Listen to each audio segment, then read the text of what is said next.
All right. Yo, we live. All right. Hey, this is Isaac, and I got my boy Michael Young here. We are at ends in terms of how we actually feel about Interstellar. I personally love it. I think it's going to be a masterpiece in the future. But Michael, tell me what you think, man. I think it's a good movie. I think it's a solid film, but I don't think it's everything people are saying that it is. And that's why the gloves are off, and we're going to have to debate this. No, there's no strings on this. It's going to be a lot of motherfucking swearing. And so just make sure that your motherfucking kids are motherfucking asleep right now because shit, I cuss a lot. All right, cool, cool. So, who do you want to go first? I guess I'll let you go first. Going to give you an opening argument or whatever. You know what I'm Okay. saying? I ain't gonna try to take your time up. Okay, all right. Let's start the argument. I don't mind going first.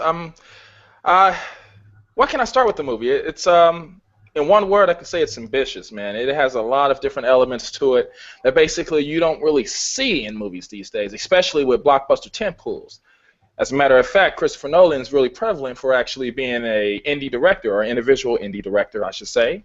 He basically breaks the ground for actually doing things again that directors don't actually even think about. Not only that, he works with a Oscar caliber cast. I mean, you got Matthew McConaughey, Jessica Chastain, Casey Affleck, Michael Caine, and then the spectacle of it all. You get an hour worth of IMAX footage that you have never seen before since the likes of 2001: A Space Odyssey, a Stanley Kubrick film, which is also a classic, mind you.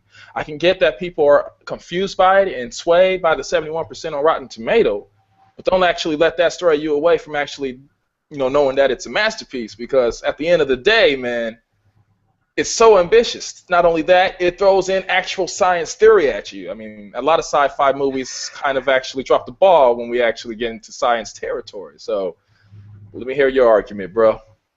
Okay, to open things up, I shared this with you, shared this with Ben yesterday about Before the you whole. froze.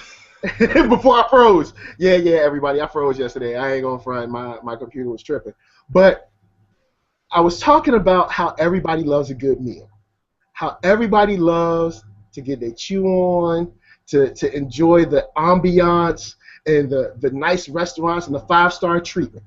When this film first came out for press screenings, I remember reading Twitter responses like, "Oh, I'm still processing this, and it's so existential. It's changed my life, and this is going to change lives." So I was really excited about the film. I was like, "Oh snap, this joint going to be the bomb! I can't wait to see this." I bought my ticket like in September, so I was like, "Yo, I'm excited. This joint is going to be the bomb. I can't wait." People are saying great things about it. My expectations were like, "Blah," and I'm thinking that this is going to change film. This is going to be the film of the last like 30 years or something. The only thing is that I feel with this film, though it's good, and I do think people should check it out.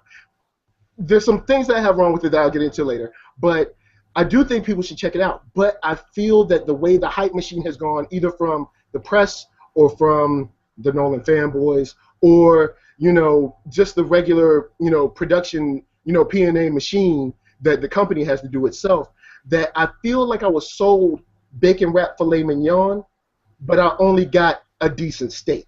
You know what I'm saying? Like I feel like I was sold something that didn't really fully materialize for me.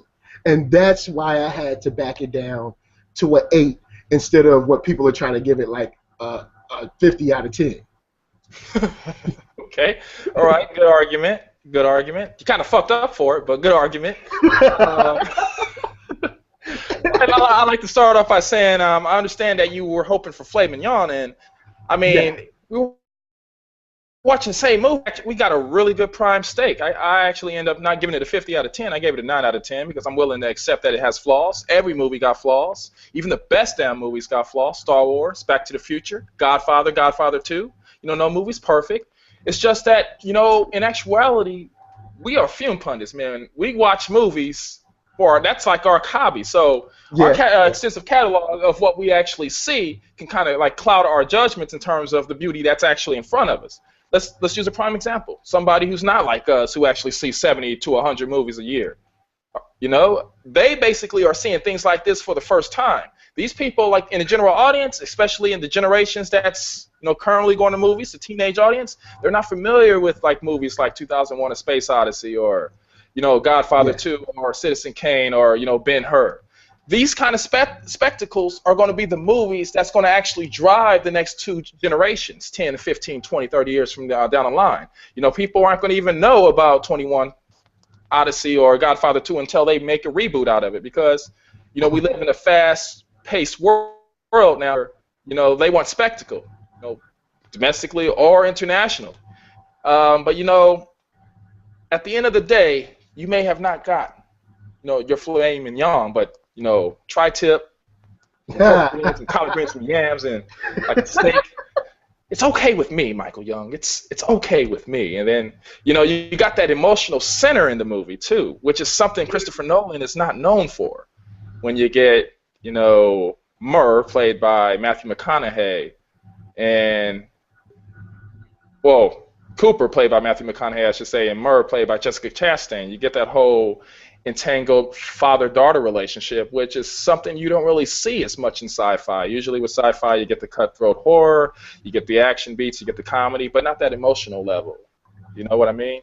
So, I mean, it was just all this as a collective that made the whole movie just basically work for me. And then spoilers, because this is going to be a spoiler debate. Yeah, this is mad spoilers up You here. get Matt Damon playing outside of his comfort zone as a motherfucking prick who literally was willing to save himself and just fuck over people on the planet. I mean, but you knew that joint was coming. Like the second you saw him, you like, this is that dude. Like, well, I knew he was the dude, but like, I didn't think he was going to be the dude trying to destroy the other dudes. Man, I was like, I knew it was dirty the second I saw him. But all right, cool. Brother Isaac. Preach, my son. Preach, my child. All right, I understand you say that the film is ambitious. I understand that you say that it's a spectacle. But my brother, I must stop you. I really don't think it's that ambitious. I don't. Like, I think this is the deal. Sending messages to yourself from the future is not ambitious or new. The whole time relativity thing isn't ambitious or new. But I do believe that we got something that's been done before, but kind of wrapped into a new, prettier package. Because of course we have these great graphics, and there were times when I was sitting on the edge of my seat, literally staring at the screen, like, because it was pretty. It really was. But my thing is, if we're gonna take older concepts that have been done in like Star Trek and Stargate and like Battlestar Galactica, like all kinds of stuff have done this before, and just wrap it in new graphics, then what really makes this any different than Avatar, which people love to tear apart? So my thing is, it wasn't ambitious because there wasn't anything that he really did that was brand new. That was, now you can, I guess, go in and out of what his comfort zone was, but he made the movie like he usually makes his movies. He does a lot of practical stuff. It was kind of, I mean, the characters, sans Anne Hathaway, and no diss to you, girl, I'm sure you cool, but I'll just be honest, your character flipped for me. I'm gonna get to that in my next part, where I was like, hold up, your character just don't make no sense now. But the whole thing of, sending messages to the future, because once we got to the part, I was like, so it's just time loop? Like that's, like I was up here, I was like, oh man, this is great. And then when I saw it, I was like, so this is just a time loop? That's it? He just sent a mess. I felt let down, I guess. That's because I was like I said, with the hype machine, I was so excited. And then when we got to it, I was just like, this is it? I was like, this has been done, man. I was like, yo, why didn't anyone tell me that he's been doing the same thing that he's done before, that other people have done before, either on TV and film? So that's why I don't want to give the ambitious, tag that everyone's throwing on it. It just seems like the great word to say. It's so ambitious. I'm like, it's not really that ambitious. Other people have done it before. The science is cool, but science doesn't make a great movie. I mean, there's tons of pseudo. Look at Fringe. People love Fringe. That joint is filled with pseudoscience. There's mad pseudoscience in that joint. True that. But it's still a fun show to watch. Well, for some, that's debatable. Some people love it, some people hate it because of X-Files and all that. But, you know, the science doesn't make a good story. Characters do, which they had great characters. I'll get into that next. But that's why I feel it's not ambitious. Michael, you broke my heart more than a $2 hole right now, man. What I would like to say to that, my friend, my lonely sorrow friend, is that it was so ambitious. I mean, when have we got a movie that actually conveyed a black hole the way it should be conveyed? Literally. Now, are we sure it should be conveyed like that? I mean, theories actually presented. We've never seen anything like that. Give me a movie that actually conveyed a black hole that way. Ambitious.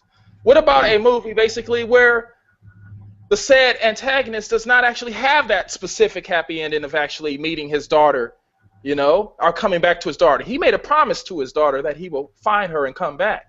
He did, but on her dying bed. So not actually having that happy ending per se, I would actually say is ambitious enough as well. Because, you know, going into the movie, one would actually expect him to find his way back to his lovely daughter.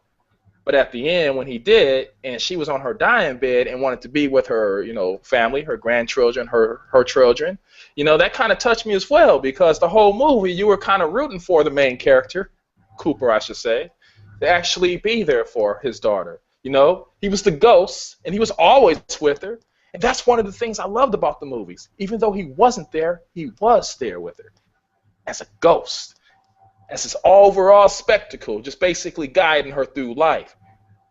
You know, tossing a few formulas at her as we wait, you know? But, I mean, the whole thing that we just missed right now is who planted that wormhole? I should say that it probably was the people from the future, humanity. So, I mean, then you got the theory right there of a predestined paradox. We got future humanity setting the wormhole near Saturn, because they had the sole intent of saving Earth. So, in actuality, you got multiple linear timelines and a seventh-dimensional tesseract. Toss in Matthew McConaughey. Toss in a robot named TARS to actually help him be the subtext and, you know, subjugate the plot so that people can understand where they're coming from, adding a few, you know, emotional beats into it. Man, this was like Back to the Future on acid, bruh. What? All right, hold up. All right, cool. The characters weren't my issue. I love I love the father-daughter relationship. Anne Hathaway, as far as, let me start with the characters. Anne Hathaway was cool until she got to that point where she was like, love is guiding me to this planet. It's love. We shouldn't go to this planet. It's love. It's like, hold up. You have been the most science chick all the whole movie. You have been the whole black and white, by the numbers, 2 + 2 = 22 girl the whole movie. but now all of a sudden, love is guiding you. And it's like, really though? Really? That's the only part. I wasn't feeling that. That joint messed it up for me. Now, Jessica Chastain crushed it. I loved her, like, just the way she was with John Lithgow. I mean, not John Lithgow. Well, John Lithgow was good. Because it was more like young with him. But yeah, John Lithgow always comes through. Mm-hmm. Casey was killing it. Jessica was killing it. And she was written like that. So I guess she, you know, really wasn't her fault. It was written for her to do that. But it kind of threw it for me. But then let's get to the plot. I don't mind the idea of future humans helping us out. But dude, if you gonna put the black hole at Saturn, is that really helping us out? Do you know how far Saturn is? It's not like you ain't running to 7-Eleven. All right, Saturn is mad far.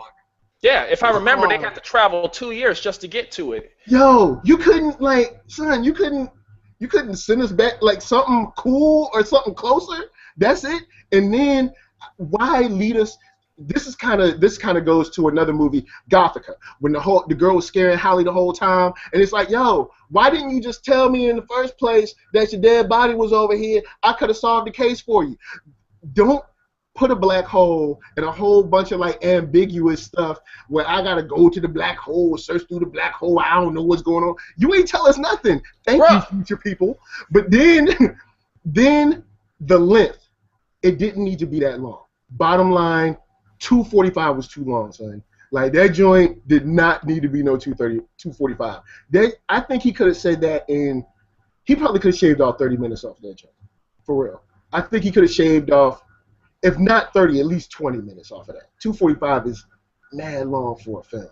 Like, what else wasn't Transformers like 245? Now, I'm not saying they're the same. Oh, man. That's another long movie. Bad memory. But yeah. I'm just saying long movies in general. But it didn't need to be no 245, man. All right. It didn't need to be that long. So that was my second big problem. The characters I loved. I didn't like the change for Anne's character. Can't remember her name. Whatever it was. When I'm in love, I'm going to the love planet or whatever. And then the whole future people not really helping us out. Like, you ain't really help us that well. Time Loop Matthew McConaughey did better than the future people did. Future people gave us a black hole that takes 2 years to get to. I'll tell you why they did it. I'm gonna tell you why they. You're about to go to school, Playboy. All right, please tell me. Putting my science cap on. Okay. Here's why they put it by Saturn. Have you ever heard the old saying, if you had a time machine, you went back in time to go kill Hitler, you basically, void your whole reason of going back in the past in the first place because you've already went back in time to do something, you defeat the whole purpose of doing it. The future humanity's probably actually thought about that. The whole theory of time travel is basically relative. Whatever has happened already has happened or will happen. Basically, the future humanity or the people, I guess, in Interstellar, already know what's going to happen. They basically have to actually do it in small doses or plots, basically, so they don't actually cause a paradox. That's the reason why they have no control over where the wormhole basically is planted. They basically can plant the seed, and it's up to the past people to actually maneuver to save the future humanity. Oh, speaking of maneuvering real quick, nobody can spin a spaceship that fast except Matthew McConaughey. Continue. Matthew McConaughey's from the South, Playboy. You know that boy was going to spin that ship in elevation. To the left. Turn it. That boy was turning it, man. If they do another Fast and the Furious movie, Matthew McConaughey better be in talks. He gonna make that joint. That boy was spinning it. But to answer your question about Anne Hathaway, I too admit that the whole love conquers all, even science kind of speech had me a little bit choked up, and not in a good way. But when you look at it, it was kind of foreshadowing in terms of showing the whole bond between Cooper and Murphy, because love did transcend over science. Yeah, they were heavy-handed with that, but yeah. Tesseract. You know what I mean? When he was in the Tesseract, the only reason he was able to convey those formulas is because he loved his daughter, His daughter basically was the formula to get everybody off of Earth into the little station over Saturn, and so they can migrate people to the planet that Anne Hathaway eventually lands on, All right. While they were in there, did Tars love Cooper? Huh? When he was able to talk to him, was he able to love her? About 5%. Robots cannot love. The love was from Matthew McConaughey. Don't try to change the subject. And we know that Tars can be programmed to love. You saw his sense of humor go from 50. His love programming was on like 62%. Yeah, he was on a peep game, man. He wasn't loving nobody. He was loving himself. But I mean, when you think about it, Tars was a homie, man. He literally actually was willing to save himself because he's programmed to do that. If that's not love, I don't know what is. Because if you would have let Bender from Futurama be that character, he would have stolen all the stuff off the ship, bringing Matt Damon, and been drinking some beers. And you know that's true. Bender wouldn't have been in the first place. Bender would have been out. He was like, screw you guys, man. Just give me some flapjacks, some hookers, and the ship, and some beer. That's a wrap. The movie probably wouldn't have been that long. But be honest with me. When you watched Interstellar, were you looking at your clock? Or were you basically wondering what's going to happen next? Because for me personally, the time went by kind of quick. It was the first half that was kind of slow though, but after we got into space, I fell in love. I felt it was getting long when we met Matt Damon. I was like it just real quick passed me. Like I was like, it's getting long. Like, and I mean, it wasn't like bad. It wasn't like I was like looking at my cell phone or watch or something. But like when we met Matt Damon, I was like, don't they got other planets to go to? I'm like, yo, how long is this? Like, I just thought about it real quick. Like, we ain't gonna talk. And like the second we met Matt Damon, I was like, don't trust that cat. So, so when we first met Matt Damon, you were like, while you were actually thinking it was getting long, I was personally thinking, okay, why is he here Why is the beacon off? Is this planet actually inhabitable for humanity? Where's his TARS? Where's his crew? These are all questions that I was basically like I was surfing as like they showed him. And like eventually they started hitting the beats. You know, 5 minutes in, we find out that he's not who he's supposed to be. Another 5 minutes in, we find out that his character basically went into that suspended animation, and he wasn't going to wake up after that. Remember? That boy had some emotional depth to him, man.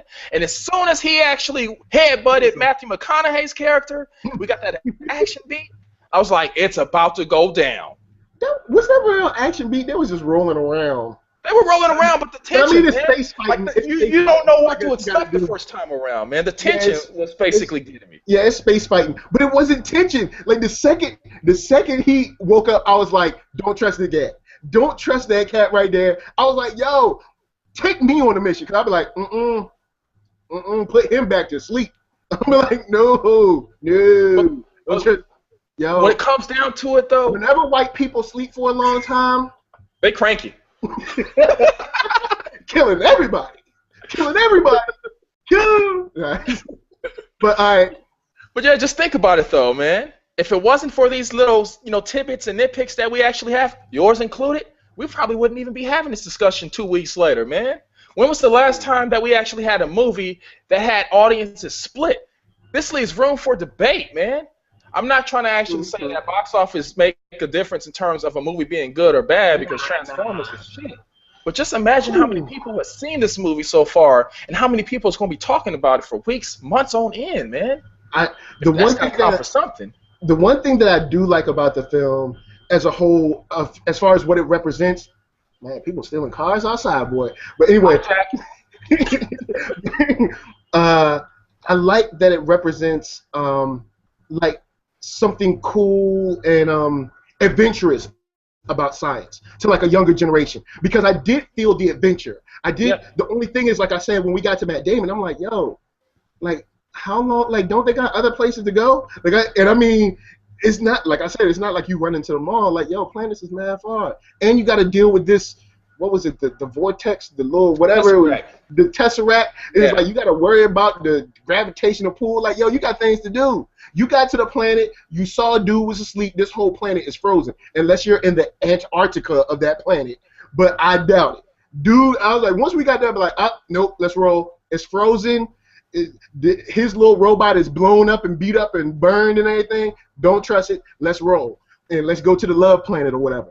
Love Planet. Isaac Hayes over there serving drinks and everything, huh? Is dude from the Love Boat like? Oh yeah, the other Isaac, the Love Boat Isaac. There we go. Yeah, but see, I mean, with Matt Damon, man, he was just there for a blink of an eye, no pun intended, because the time travel aspect basically is still blowing my mind. But when the best thing I can say about Matt Damon's character is when you got a villain who basically is not intentionally a villain, he believes what he's doing is right. And that's like a thing that we don't really get often with movies. We usually get a clear-cut villain with the this troll in the mustache, like, hey, I'm evil, see? This had layers to him. The only reason why this movie had to be long is because Nolan had to establish these layers with the characters. And it paid off at the end when all was said and done. He didn't have to establish the school visit. He didn't have to establish that drone flying. He didn't have to establish the ride to NASA, which I was like, dude, why didn't they just call this cat? Like, ain't they NASA? Because I remember when Michael Caine's character specifically said they had no plan to actually use Cooper. He just found him, remember? They were going to actually just wing it with the people they had. But they should have. He said himself, you the best pilot we got. Why you ain't call your best pilot? When you play in spades, you have your hand. You see your big joker, you about to use that joint. You don't know when, but you're going to use it. You got that joint in hand. Why didn't you have Cooper in hand? I'll tell you why. Cooper ready. We're going to have the time to Cooper, check it. We thinking about going in the future / wormhole stuff. Yo, be ready. Get your space boots. You know what I'm saying? Remember, though, at the beginning when Mr. Cooper, Matthew McConaughey, I should say, was actually having those bad dreams about the crash? They probably thought it was a done deal. Oh, man, he's post-traumatic stress. We ain't got time to actually try to figure out if he's going to be doing this jump for to save humanity. He's got a family to think about. So that's probably one of the reasons why they didn't go to him. Another thing, The reason why we had to have that whole NASA thing where they actually search for the place is because, remember Matthew McConaughey was in a Tesseract sending directions to his daughter? Never-ending circle of time travel, man. We're in the time loop. Literally had to time loop, bro. Time travel. That loop. timey-wimey Doctor Who goodness stuff, man. Now, you don't see that often, man. So I can understand why it confused you, but no, it ain't confused me. I've seen enough sci-fi in my day. It ain't nothing confused me. But in closing, I'll quote paraphrase my boy Dennis Zing from AMC Movie Talk. Shout out. He made a good point. If Michael Bay or M. Night Shyamalan made this exact same film, like say take the film poster, take off Chris Nolan and put their name on, people would be ripping this movie apart. You know it and I know it.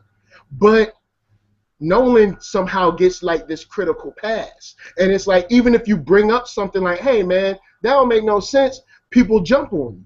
And I just think like, yo, this movie is good, it's solid, but I don't think it's a masterpiece. And I think that's where I differ. But of course, the Nolan fanboys, like if you give something 8 out of 10, they think it's like a 1. You know what I'm saying? Oh man, ain't that the truth? But they think it's like a 1. But that's pretty much all I have to say. So everybody, come on down from your 50s out of 10. Come on down to about. Put up at a 9 out of 10 because the movie's a masterpiece. And keep it at 8. I would like to say that if we're fighting over 1 point. 1 point right here. And like what I would like to say is if Michael Bay or M. Night Shyamalan was doing this movie, the first thing I would ask is like, damn, they got good at directing. This is some good shit. This got emotional layers. And they literally are following sci-fi travel. In fact, I'm pretty sure that a lot of people, myself and my mom and my dad, my family included, would actually say that, oh my God, this is like one of those movies where M. Night Shyamalan's twisted and backfire on him. And if it was Michael Bay, they was like, where's all the explosions? So, I mean, it's really hard to say how people would actually have conveyed it since we would never know. Yeah, we'll never really actually do it. And as Denzel Washington said, it's not what you know, it's what you can prove. So, have you a Pelican Bay? I say, enjoy the movie. I hope you enjoy the debate. Anybody who's watching this, but go in and definitely check out Interstellar. Definitely check it out because it's definitely a movie that's going to have people talking. As you can see, me and my boy Michael Young here. The ending did not need to be ambiguous. The ending did not need to be ambiguous. He should have got back together with Anne and then cut it. Like I know Nolan likes his ambiguous endings, but this is just like his niche. This is one where you Steven Spielberg it. You tie it up with a bow. This is one where he lands on the planet and she's like, "Oh, I forgot I thought I was lost," and he walks and he hugs her and that baby tear come down Anne Hathaway's face. Like, you remembered me, and that baby tear come rolling down, and then bam, scene. But see, that would have just been so predictable though, man, because we would all be expecting that, and Christopher Nolan is not the man of being predictable. So, I'm glad they actually went the other route. Oh, man, it's hilarious. Man, this is fun, though. This was fun. I'm glad that we got 4 people viewing this right now. That's higher than I thought. I was clowning 3. But tell people where they can find you at. Tell people where they can find you. You can find me at thedudesmoviereview.com for, latest reviews, movie talk, and all that good stuff. Michael Young, point out your links and where they can find you at. See, you can find me on Instagram and Twitter at OneYoungsta, OneYoungsta.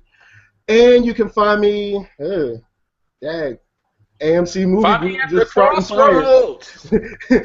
AMC Movie Group just starting fires. He does, and he likes the Kanye, man. You can find me there too. Yeah. Let me plug. Dad, what's going on? I know you. What do you have? I thought you had like a podcast or something coming soon. Yeah. It's actually gonna be on my website, thedudesmoviereview.com. Every Thursday. It'll be up in 2015, especially with all the Marvel and DC movies coming out. Man, please. Yeah, you're gonna have to have me come on that. As far as I like to give other people love. Brandon Easton, his documentary, Brave New Souls, really, really dope. Check it out. It's about sci-fi fantasy writers. Also, podcast, The Two Brandons, Black Tribbles, and Modern War Negro on YouTube. Dude is straight hilarious. Funny. But that's it, man. That's it. Go see Interstellar and keep your rating at an 8. Or 9, or 10 if you prefer. But yeah, I'd like to thank you, Michael Young, for actually having this debate. And All to right, all our cool. audience members, if you liked what you see, toss some suggestions, like what kind of movies you would want us to debate. We'll see if we have like different opinions on it, and we'll fuck up each other emotionally with it. So yeah, thank Oh, you for watching. big shout to me, you, your mama, and your cousin too. Chris, I think he was watching. He was like tweeting me, chatting me a whole bunch of funny stuff. Lisa and I don't know everybody else. Micah should be watching, but I doubt he is. Shout out Micah and Jeffrey Griggs, Nolan's fanboy. I love you, man. I hope I get you proud. And you know, us Nolan Knights unite. You know, I know we got problems and stuff, but we can actually see the big pictures because we all movie buffs, and that's one of the things I like about debating. We all have our different opinions. It makes things a little fun when we talk about it. So, What up? What up? all right, we about to be out.